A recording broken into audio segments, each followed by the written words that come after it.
Netizens inakalang madumi ang kuko ni Angelica sa araw ng kasal nito. Binawi ng ilang netizens ang ginawa nilang pang-judge o pang-o-cry sa kakakasal lamang na si Angelica Panganiban dahil sa pag-aakala nila na marumi ang kuko ng aktres.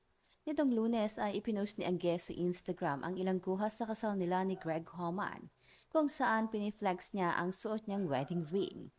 Napataas kaagad ang kilay ng ilang netizens nang makita ang kanyang kuko na tila bagong bungkal ng lupa. Agad naman nilang binawi ang sinabi nang ma-zoom nila ang photos. Komento ng isa, muntik ko na isipin ang kuko niya ay madumi, hindi pala. Buti na lang zinom ko. Akala ko madumi ko kumong nagpakasal eh. By the way, congratulations. Ate mong nagbungkal ng lupa bago ikidasal, inilibing niya na ang nakaraan at mga kanigahan last year.